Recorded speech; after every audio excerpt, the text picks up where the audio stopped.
A Quinta-feira Santa nos traz ensinamentos de amor e humildade, realizados por Jesus, como o gesto do lava-pés, a proclamação do novo mandamento, a instituição do sacerdócio ministerial, a promessa sobre a vinda do Consolador e a instituição da Santa Comunhão, Eucaristia, em que Jesus se faz nosso alimento, dando-nos seu corpo e sangue.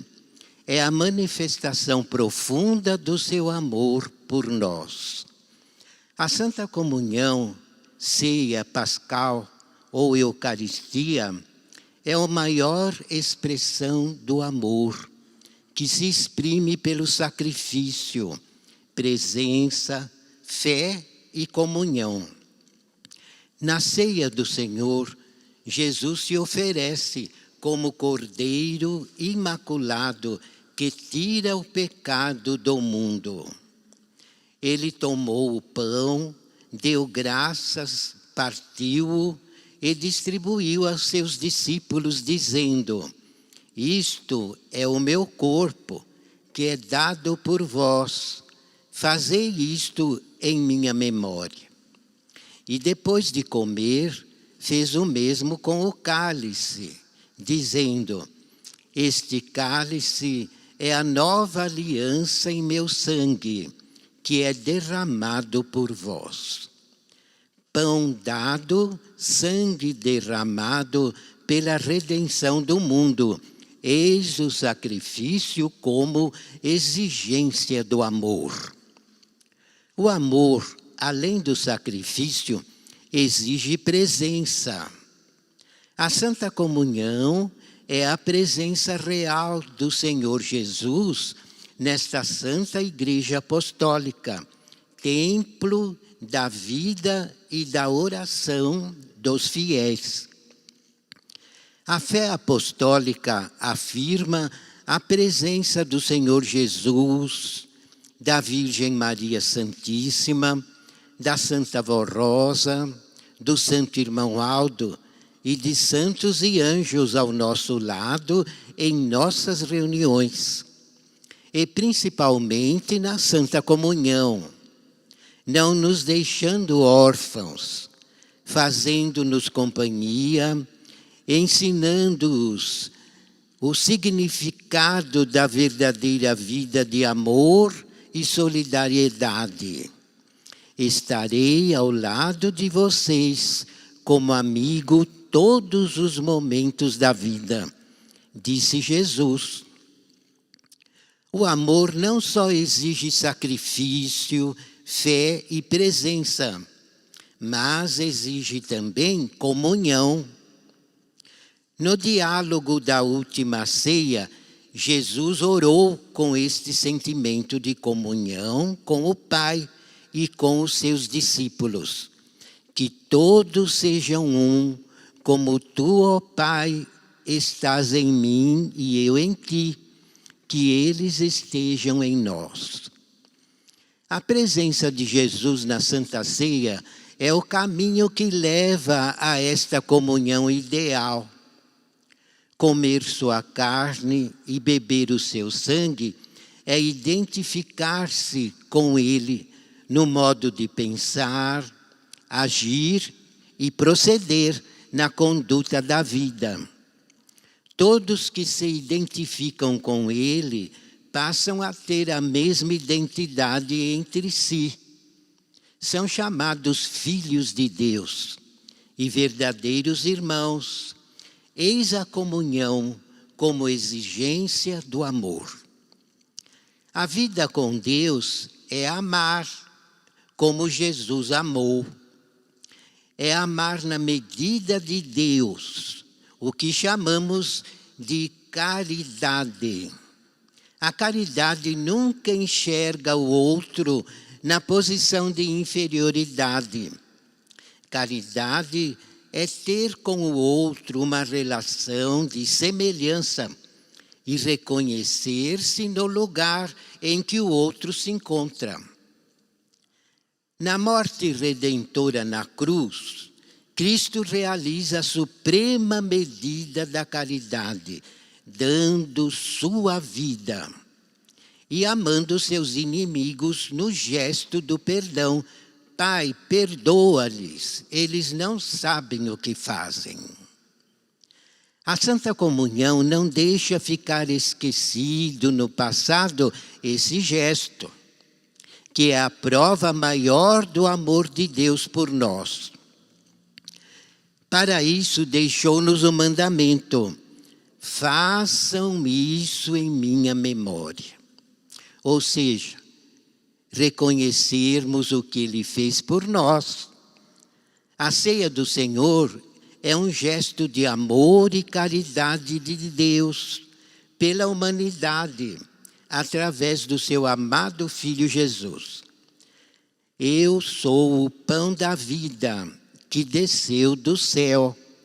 Quem come deste pão vencerá a morte e terá vida para sempre.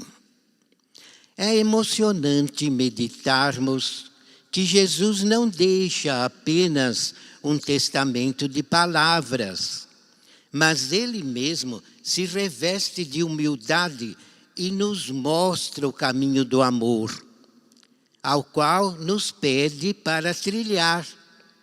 O texto de São João conta que Jesus ceou com os seus discípulos e logo depois da ceia pegou a jarra e a bacia, amarrou uma toalha na cintura e se pôs a lavar os pés de seus discípulos. Lavar os pés é sinal de serviço, de humildade e de bem-querer.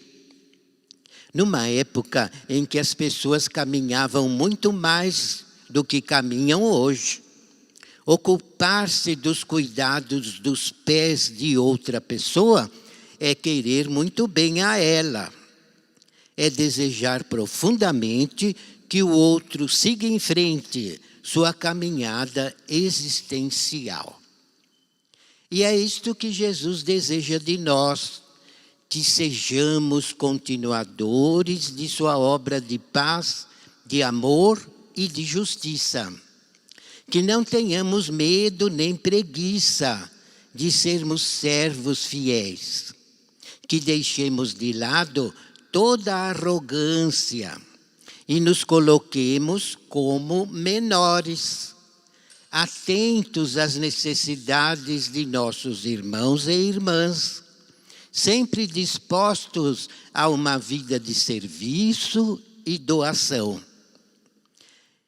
Eu vos dou um novo mandamento: amai-vos uns aos outros como eu vos amei. Esta é a grande herança que Jesus deixa para seus discípulos. É o testamento que um pai confia a seus filhos e filhas, na esperança de que eles levem adiante a sua obra. Após cear com seus 12 discípulos, Jesus avisou que um dos 12 apóstolos iria traí-lo. Então, Judas Iscariotes, o traidor, saiu para entregar Jesus às autoridades. No final da ceia, eles cantaram um hino e foram para o jardim do Getsêmani para orar. Jesus passou algum tempo em oração, se preparando para o que se sucederia. Então Judas veio com os guardas para prendê-lo. Ele se aproximou de Jesus para saudá-lo com um beijo. Mas Jesus lhe perguntou: Judas, com um beijo você está traindo o Filho de Deus? De início os discípulos tentaram lutar, mas depois fugiram. deixando Jesus sozinho. Então Jesus foi levado para a casa do sumo sacerdote para ser julgado. O julgamento de Jesus foi um processo injusto e ilegal. Jesus foi levado para a casa de Anás, o sogro do sumo sacerdote Caifás. Anás depois enviou Jesus a Caifás para ser julgado pelo Sinédrio.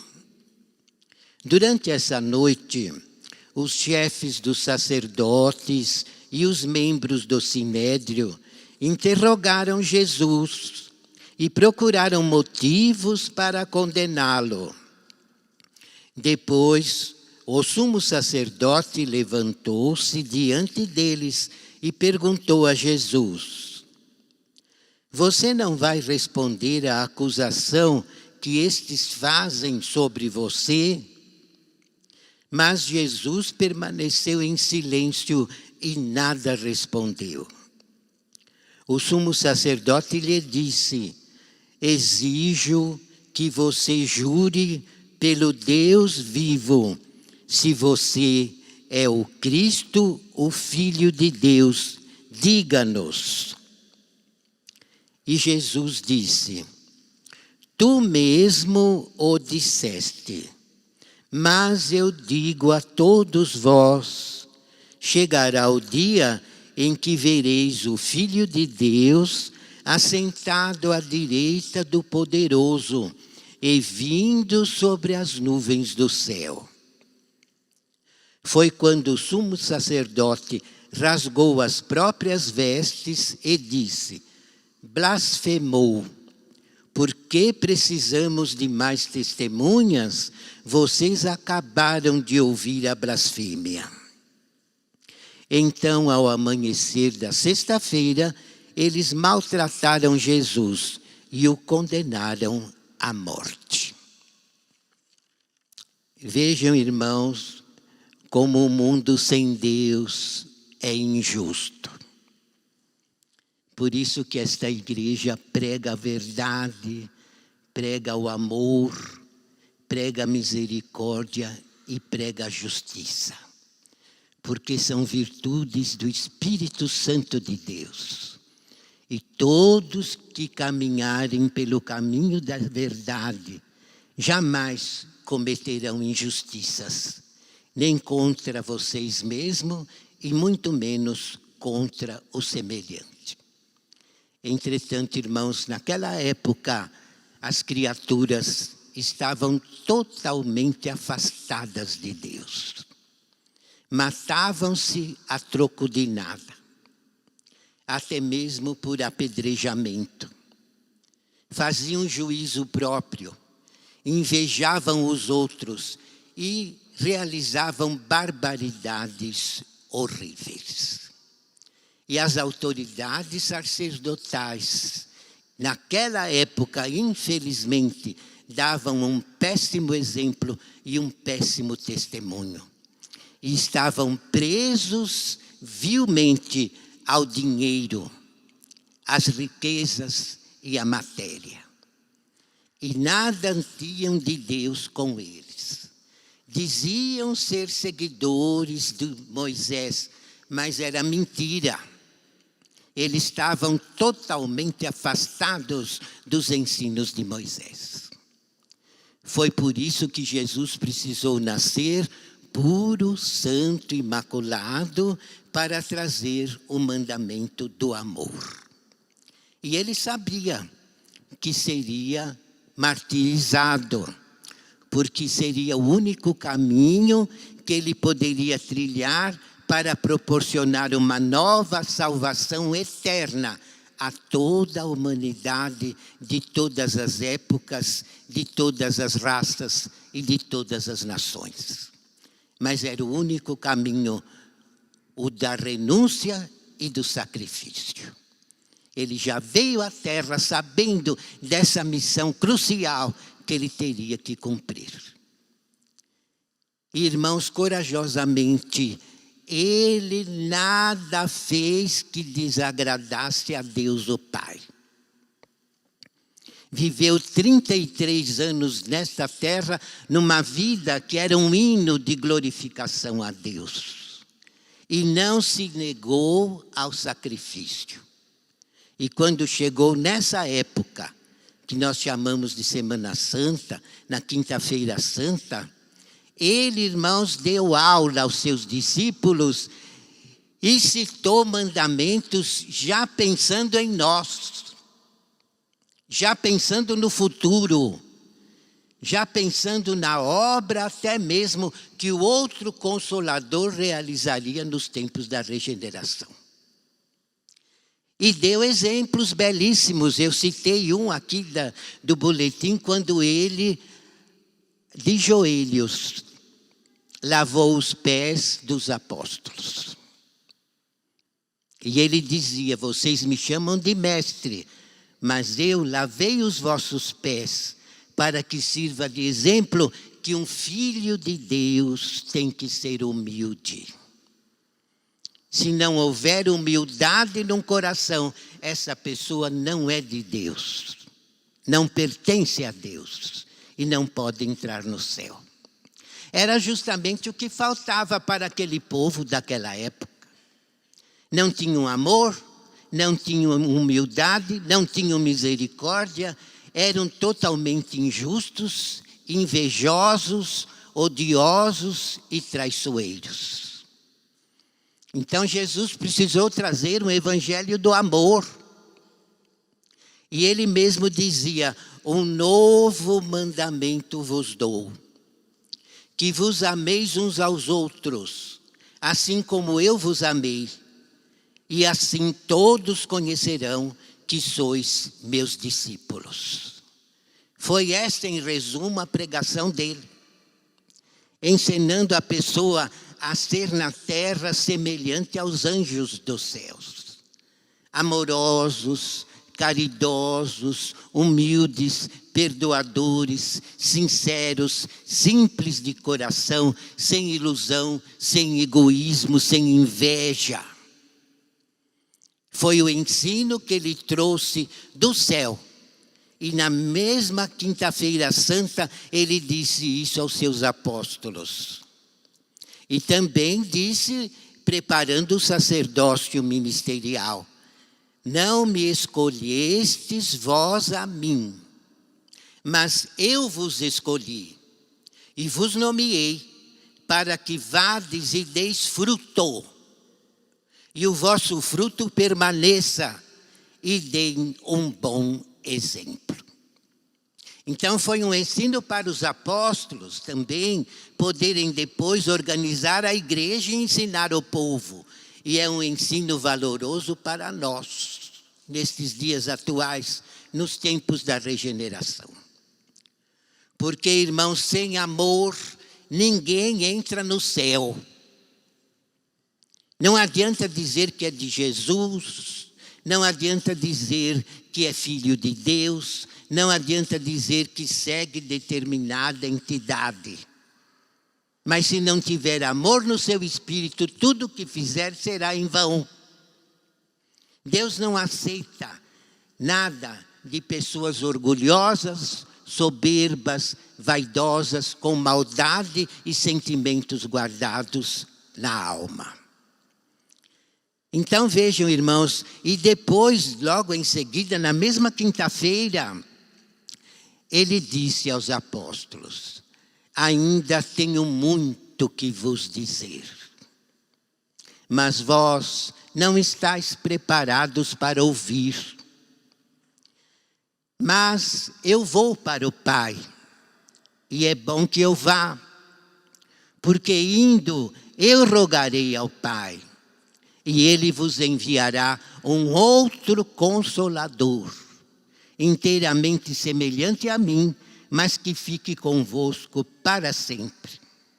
Ele me glorificará, porque vos fará lembrar de tudo o que eu vos tenho dito, vos ensinará tudo o que há de vir e convencerá o mundo a respeito da verdade, da justiça e do amor.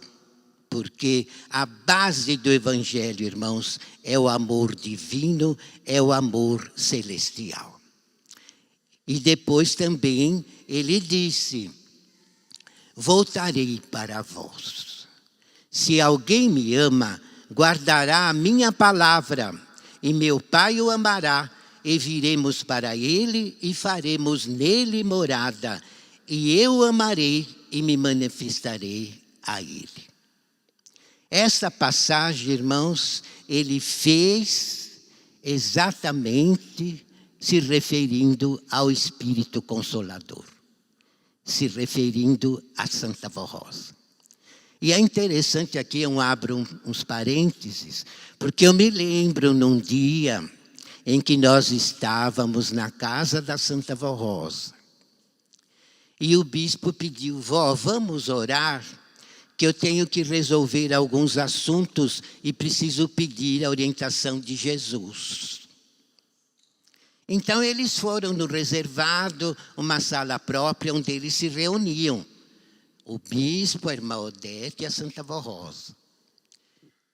E se ajoelhavam, e Jesus vinha do céu, levava a Santa Vó Rosa em espírito para o trono da Virgem Maria, lá no céu.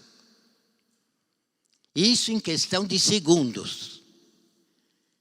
E depois voltava e usava o corpo da Santa Vó Rosa para falar com os dois da direção. E eles então pediram as orientações que necessitavam. Jesus lhes esclareceu tudo o que era necessário. E depois Jesus disse estas palavras. E ele disse assim: lá em São João,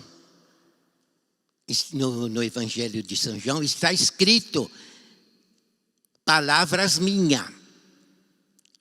E um dos textos é esse: se alguém me ama, guardará a minha palavra, e meu Pai o amará, e viremos para ele e faremos nele morada, e eu o amarei e me manifestarei a ele. E ele disse: estas palavras são dedicadas a esta minha serva. Se cumpriram na pessoa, no espírito dela e no ministério dela, de um modo extraordinário. Vejam, irmãos, porque esta igreja é firmada no reino do céu. Porque a Santa Vó Rosa já era de Jesus mesmo antes de nascer. Mesmo no ventre materno, ela já era guardada pela Virgem Maria.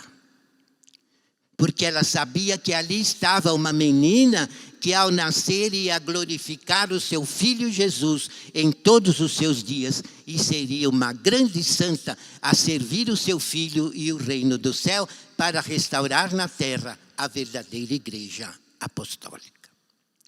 Então vejam, irmãos, como nós temos responsabilidade nesta igreja.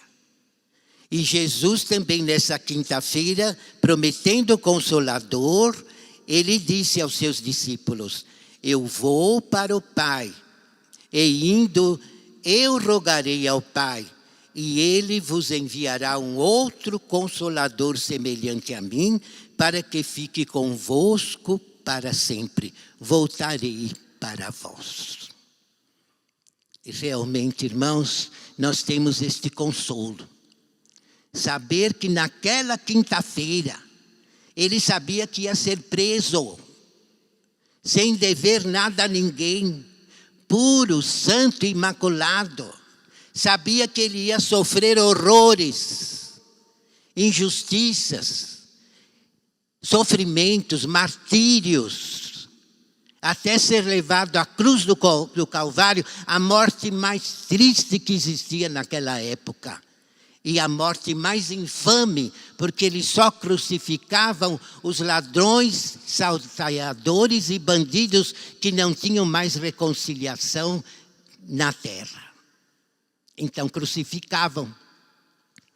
E Jesus foi contado como um malfeitor, sabendo que ele só fez o bem, a justiça e a verdade, largou as glórias do céu para vir trazer doutrina do amor, para fazer milagres, para provar o poder de Deus, para provar o amor de Deus e para também proporcionar salvação a todos os humildes de todas as gerações.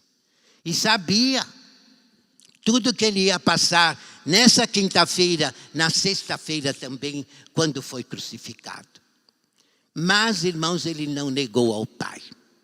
Como está no boletim, ele chegou a ajoelhar no Getsemane e orar. E São Pedro, São João e São Tiago foram testemunha porque estavam ao lado dele. E ele dizia: Pai, se possível, passa de mim este cálice, mas não se faça a minha vontade, mas a tua. Entenderam, irmãos? Ele entregou-se de espírito, alma e corpo a Deus e ao Espírito Santo para realizar a obra vicária mais perfeita que já existiu. Movido pelo divino amor a Deus, ao Espírito Santo, também a sua mãe, Maria Santíssima, que ele sempre a adorou, porque ela sempre mereceu o seu carinho, a sua consideração e seu grande amor. E por amor a nós, porque ele não pregou e nem realizou seu ministério só para salvar os bons daquele tempo, mas tudo ele deixou em escritos, em exemplos, em ensinos e em grandes milagres, provando a nós nestes dias que realmente ele é o Cristo e Salvador, e provando também a nós nesses dias, irmãos, o poder que ele deu a Santa Vó Rosa. Porque é ela que garante a nossa vitória, uma vez que ela foi formada consoladora em nosso meio. E uma igreja que não tenha um consolador formado no seu meio não vence até o fim. Não realiza suas obras perfeitas, completas e totais, de acordo com a justiça de Deus e do Divino Espírito Santo. É necessário um outro consolador, formado no meio do seu povo, dotado de todos os dons, poderes e virtudes de Cristo, e dotado de um dom do amor perfeitíssimo. E tudo isso Jesus encontrou nela, e é por isso que esta igreja surgiu também pura, santa, cristalina, verdadeira e imaculada. Mas notem, irmãos, que também naquela noite de quinta-feira, antes de ser preso, ele instituiu a Santa Comunhão. E por que ele instituiu a Santa Comunhão? Em primeiro lugar, porque ele sabia que ele ia sacrificar o seu corpo e seu sangue inocente seria derramado. E ele sabia que ali no seu corpo havia todas as virtudes de Deus. Porque ele e sua mãe sempre foram imaculados, perfeitos, vivos, santificados, cheios de vida. E ele sabia que a virtude do seu sangue e do seu corpo seria para alimento dos seus fiéis. Tanto na igreja primitiva do passado, como também ele sabia que a nossa igreja iria surgir nos tempos da regeneração. Por isso que ele fez a promessa sobre a vinda do Consolador nos tempos do fim. E também ele fez a promessa que haveria nos tempos do fim um só rebanho e um só pastor, que seria o sucessor legítimo do Espírito Consolador. Tudo isso ele prometeu, irmãos, já lá no passado. E a Santa Comunhão ele instituiu para nos alimentar, para nos unir no mesmo amor, para nos fortalecer na fé, para vencermos o pecado e para vencermos o mundo. Eu abro mais um parênteses para explicar. Às vezes há pessoas novas entre nós que começam a ouvir o programa e vêm conhecer a nossa igreja. Mas eles sabem que eles não estão obedecendo tudo, porque eles não conhecem. toda a nossa doutrina. Eles estão aprendendo agora, pelas primeiras vezes, o que é a nossa disciplina. Mas eles têm vontade de tomar Santa Ceia. Domingo mesmo, uma irmã me fez essa pergunta. Porque ela está começando agora a seguir o nosso caminho através da internet, através do rádio, da Hora Milagrosa. E mora bem longe, uma vez ou outra ela vem na sede. Mas ela não pode vir sempre, todas as reuniões, ela depende de alguém que traga. E ela então estava em dúvida se ela podia ou não participar da Santa Ceia, porque conscienciosamente ela sabe que ela ainda não obedece tudo igual nós, porque ela está começando agora. Então, irmãos, que resposta eu dei? Eu dei uma resposta que eu ouvi há muitos anos a Santa Vó Rosa falar para uma pessoa com o problema idêntico ao dessa irmã. E a pessoa perguntou: vó, eu estou começando a frequentar, eu posso tomar ceia? Eu posso tomar Santa Comunhão? Eu posso vir na reunião e também participar da Santa Ceia? Eu ainda não estou obedecendo tudo direitinho. E o que a Santa Vó falou para ela? Minha filha, você não pode, você deve vir na reunião. Em todas, e muito especialmente na reunião de Santa Comunhão. E na hora em que for distribuídos os elementos transubstanciados, você ore a Jesus. Peça perdão com sinceridade dos teus erros, das tuas falhas. Prometa a Jesus que vai fazer a sua parte de vigilância e de oração para endireitar todos os atos da sua vida.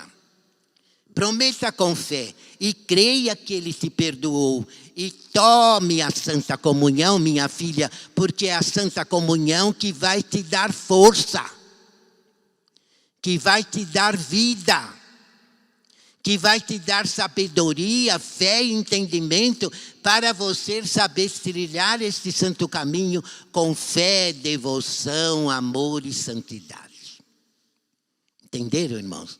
E foi o recado que eu dei para essa nossa irmã. Porque eu ouvi a avó aconselhar isso diversas vezes às pessoas que estavam na mesma situação.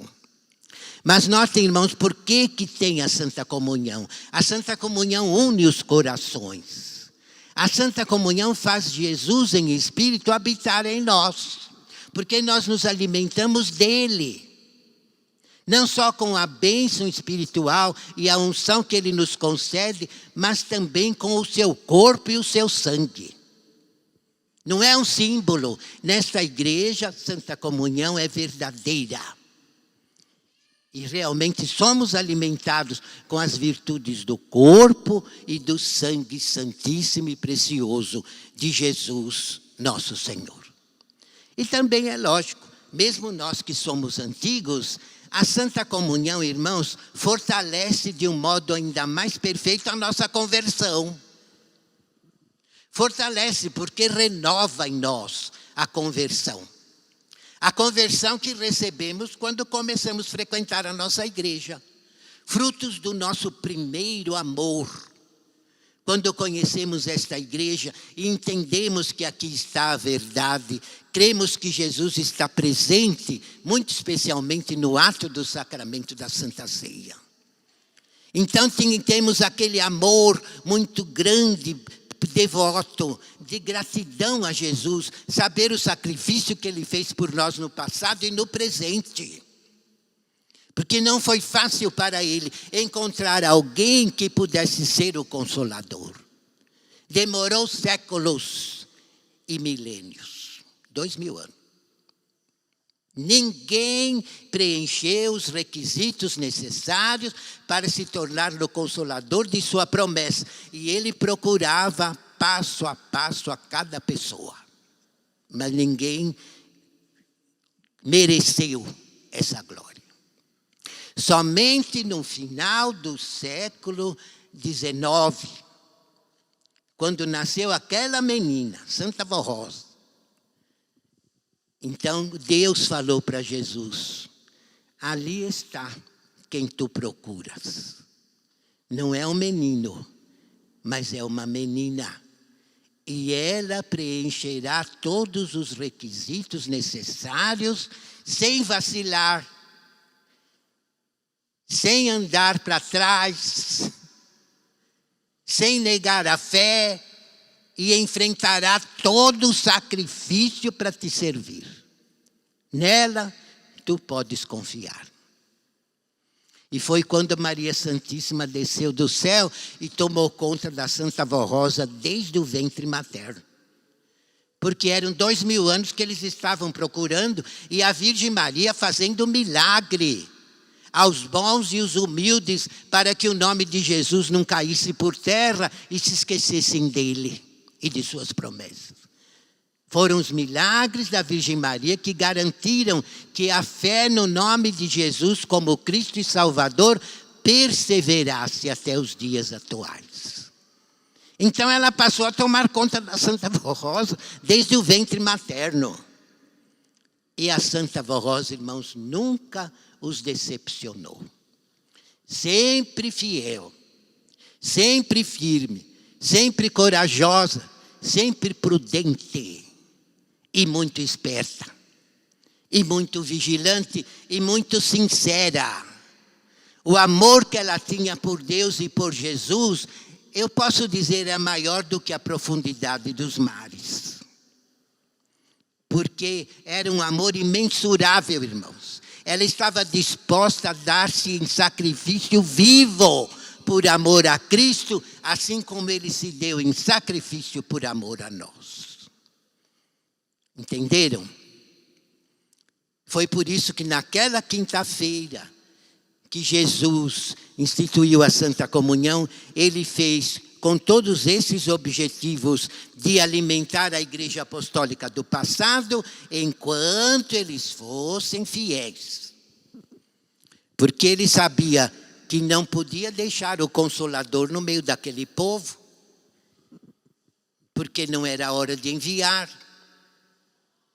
O Consolador precisaria vir nos tempos da regeneração. E precisaria ser uma criatura que nascesse para isso, predestinada com todos os dons do Espírito Santo. E ele sabia que aquela igreja seria formada pelos apóstolos, com o auxílio da Virgem Maria, com a orientação de Maria Santíssima, orientando os apóstolos como organizar aquela igreja. Ela muito os dirigiu, com toda a santidade e sabedoria do Espírito de Deus. E enquanto eles viveram na terra, a igreja foi sendo fiel. Mas eles foram subindo um a um. A Virgem Maria, os santos apóstolos, foram terminando seus dias na terra. E aquela igreja, infelizmente, foi passando por outras mãos. E por falta do Consolador, durou 3 séculos. No início do 3º século, ela ruiu. Porque ali foi eivada de pecados, de políticas, de indisciplina, de brigas, de teimas. Um queria ser mais que o outro. Um queria mandar que o outro. Tinha mais cacique do que índio. Então a igreja não suportou. Desmereceu a unção do Espírito Santo e ruiu. E aí? Quanto que Jesus procurou na terra, quem seria digno de ser o outro Consolador? E a Virgem Maria fazendo os milagres, provando o poder dela para glorificar o seu Filho, até que tudo se completou na hora de Deus. Porque a hora lá não é a nossa, não. Lá tudo é eterno, não tem hora. Tudo surge no momento oportuno, segundo os planos perfeitíssimos de Deus, o nosso Pai. Entenderam? Por isso que também a gente não precisa ser teimoso. Às vezes a gente quer uma coisa e fica teimando. Santa Vó Rosa, eu quero aquilo. E ora, e pede, e exige. Isso também não é um pecado, irmãos, mas não é bom. Porque ela sabe o momento certo e oportuno e o que ela pode nos dar para o nosso bem. Às vezes a gente quer uma coisa que não é pecado, mas aquilo pode levar a gente até para perder a fé. Quantos que eram tão pobrezinhos, moravam nos arrebaldes, no interior mesmo, no sertão, e começaram a ouvir o programa, às vezes num radinho de pilha, e ali se converteram no primeiro amor, devotando a Jesus todo o seu carinho, toda a sua gratidão pelo seu sacrifício, pela sua ressurreição, pelos seus ensinos e por esta igreja. Então aquele primeiro amor transbordava em seus corações. E quando sabiam de uma igreja em que eles podiam ir, às vezes andavam 3 quilômetros a pé para poder assistir uma reunião apostólica. Isso aconteceu muito no início desta obra. O primeiro amor, irmãos, impulsiona a criatura a estar diante de Deus, porque o primeiro amor dá força e fé, e a pessoa que ama, ela quer obedecer. Ela obedece a disciplina com alegria, com satisfação, com prazer, com gratidão. Porque por ela mesma ela não saberia como agradar a Deus. Como louvar a Jesus pelo seu sacrifício, pela sua ressurreição, por esta igreja, pelo Consolador, pelo Supremo Pastor. Mas a disciplina orienta a fazer só o que agrada a Deus e a desprezar tudo que o ofende.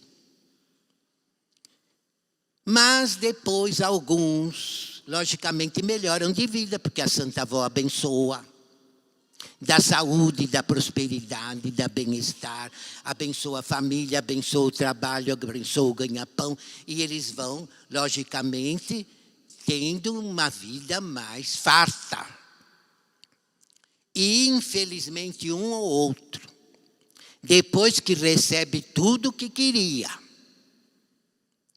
que já tem sua vida estabilizada, até morando num lugar melhor, muitas vezes até numa casa própria.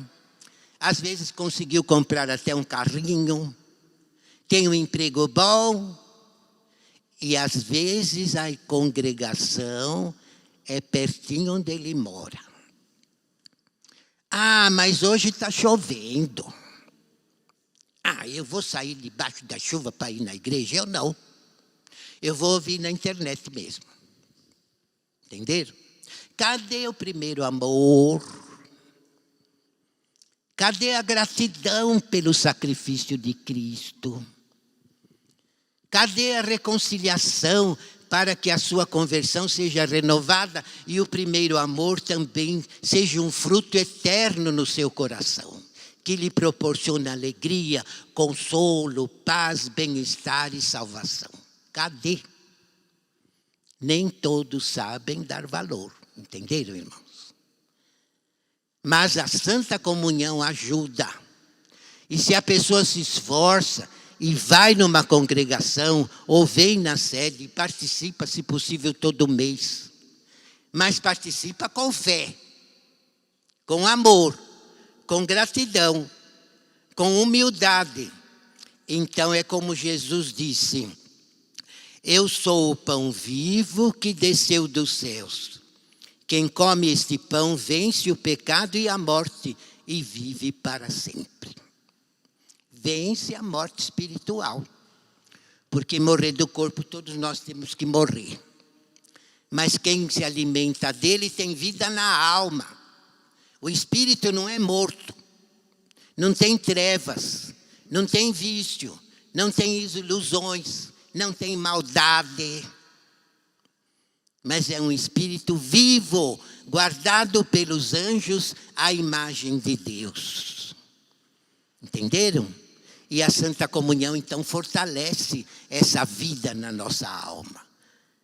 Fortalece a nossa conversão.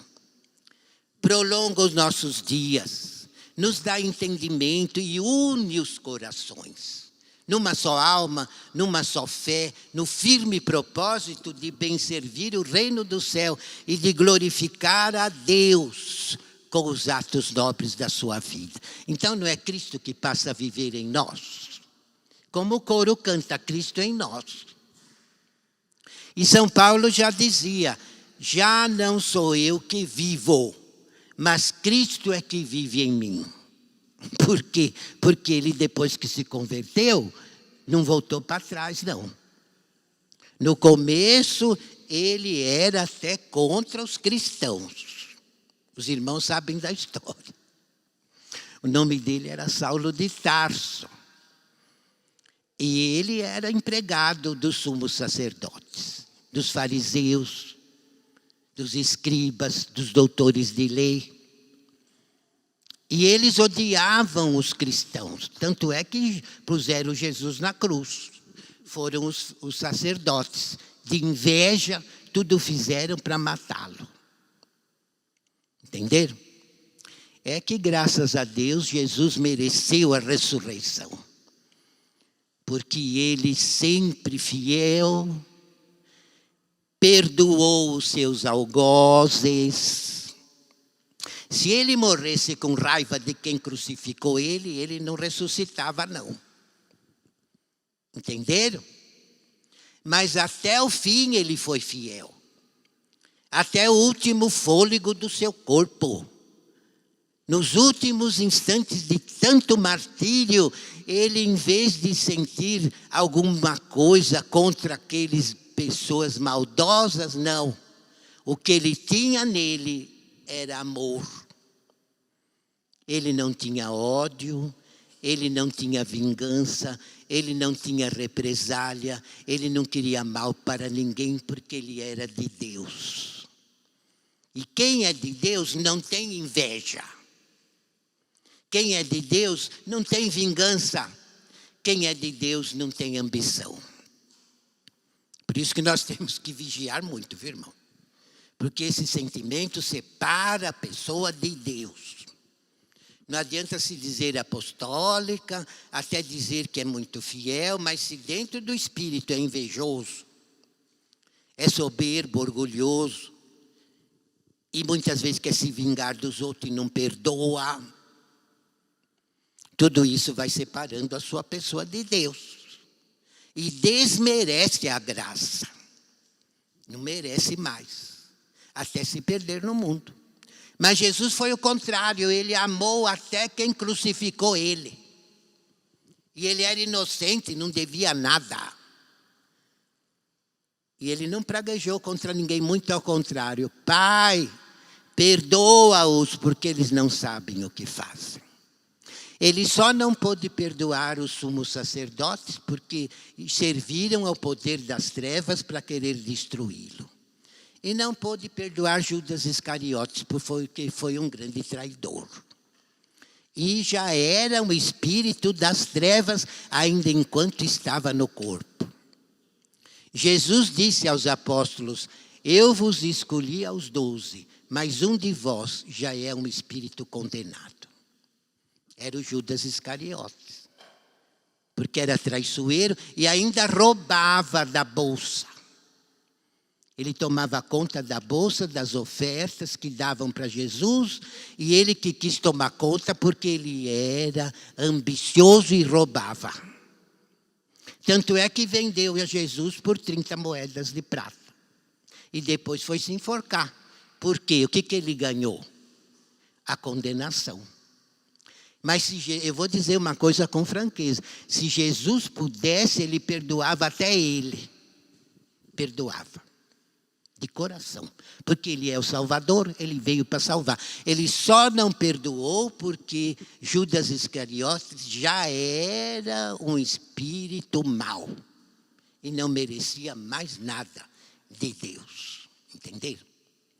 Então é por aí, irmãos, que nós devemos seguir. Perdoar, ter amor, obedecer a disciplina com amor e vencer o gênio forte. Às vezes tem alguns que têm um geninho mais ou menos, viu, irmão? E às vezes por um pisão no pé, já se ofende, guarda raiva e quer se vingar. Entenderam? Então a gente tem que vigiar. Quinta-feira Santa é para ensinar o amor, para ensinar a gente a ser perdoador, para ensinar a gente a ter amor ao bem, amor ao trabalho honesto, amor à justiça, amor ao pudor, amor ao respeito, amor à disciplina. O sermão da Semana Santa principalmente é esse. Termos amor às coisas boas e ao reino do céu. E ter amor a nós mesmos. Porque a pessoa que desobedece e teima, ela não ama nem ela mesma. Porque não está nem aí com a salvação de sua alma.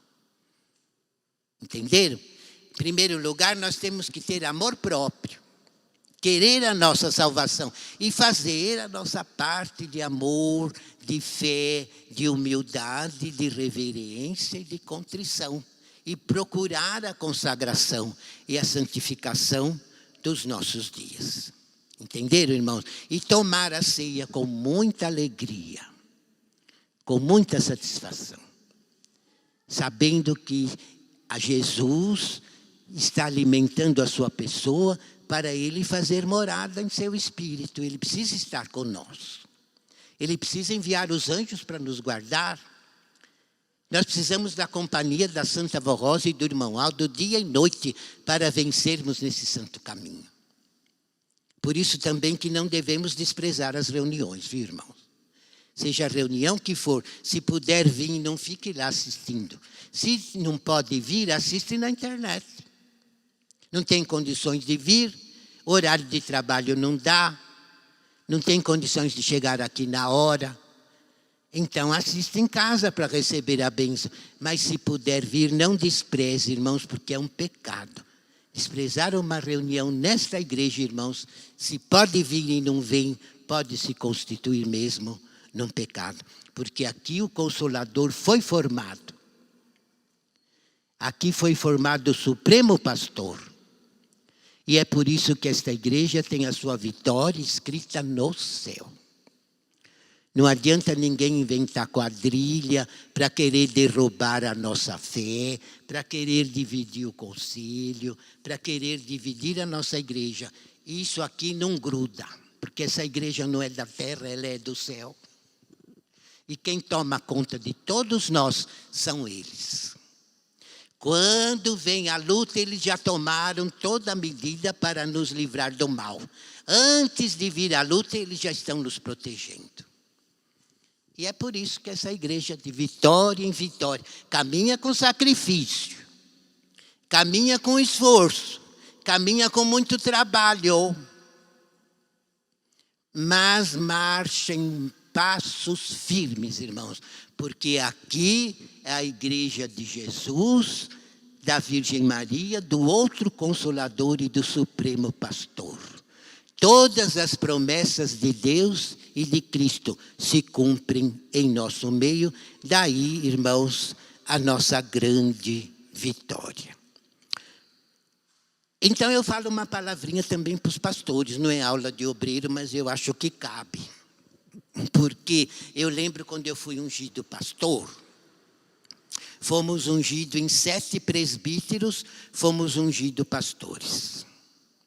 A maioria já está tudo lá. Acho que estou eu e o pastor Belmiro só, daqueles 7 aqui na terra. E a Santa Avó, depois da unção, reuniu nós, os 7. E ela nos disse: meus filhos, vocês fizeram um voto muito sagrado de servir esta igreja como pastores. Vocês são na terra e têm que ser representantes do reino do céu. E um dos votos que fizeram é também de ajudar-se mutuamente. Um pastor ajudar o outro. Vocês têm a obrigação de respeitar todos os colegas de ministério do mesmo cargo de vocês. Então, vocês devem se unir com muita fé e um ajudar o outro. Não ter inveja, não ter rixa, não ter sentimentos maus, mas ter amor, carinho, devoção e humildade. Então, se o teu colega está pregando e você está assistindo, fique o mais perto possível, perto do púlpito. Fique em silêncio, cooperando com o teu irmão que está pregando. Seja o pastor que for. Pode ser o mais simplesinho, mas a palavra que ele está falando é abençoada e tem sempre uma palavrinha para cada um de vocês, dos irmãos, dos obreiros. E muito especialmente tem uma palavrinha para os outros pastores, porque é uma palavra inspirada que vem do céu. Pode ser o pastor mais simples que for. Então, jamais despreze um colega de ministério. E quando ele estiver pregando em pensamento, peça a Jesus. Jesus, unge a palavra do meu companheiro.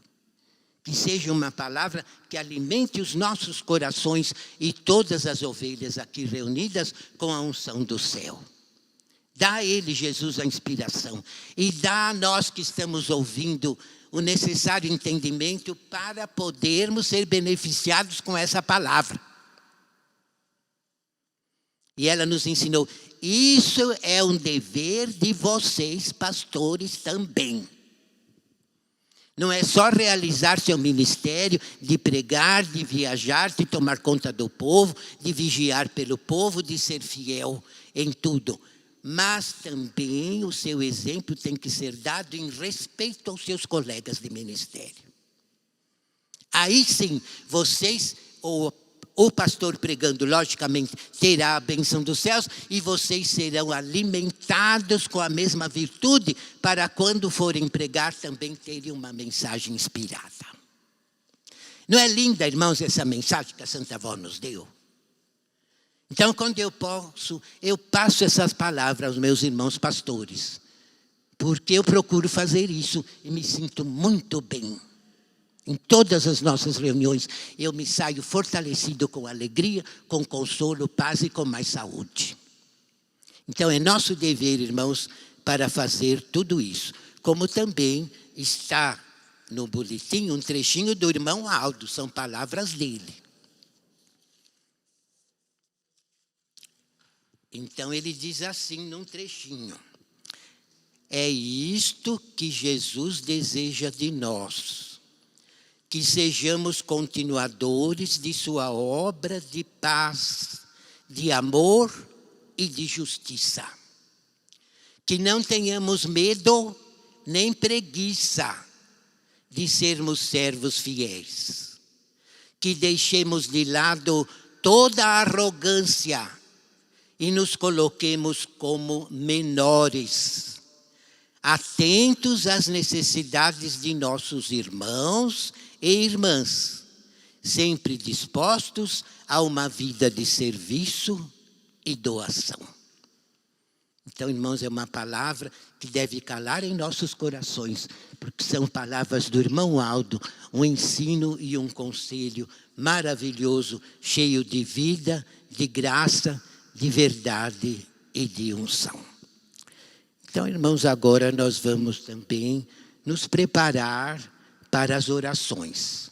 Eu convido que voltem amanhã, que teremos uma reunião especial, Sexta-feira Santa, em glorificação a Jesus e ao seu grande sacrifício e à sua grande vitória. E venham também no sábado de Aleluia, glorificar a Jesus. E não falte na ceia do domingo de Páscoa, que é o dia em que Jesus ganhou a sua grande vitória sobre todas as forças do mal, para poder proporcionar salvação a nós e a todos os humildes de coração, estejam onde estiverem. Eu convido irmãos que ficam em pé, nós vamos inicialmente cantar o corinho 122 do Inário, Minha Oração.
Vamos todos orar, irmãos, com muito amor e fé.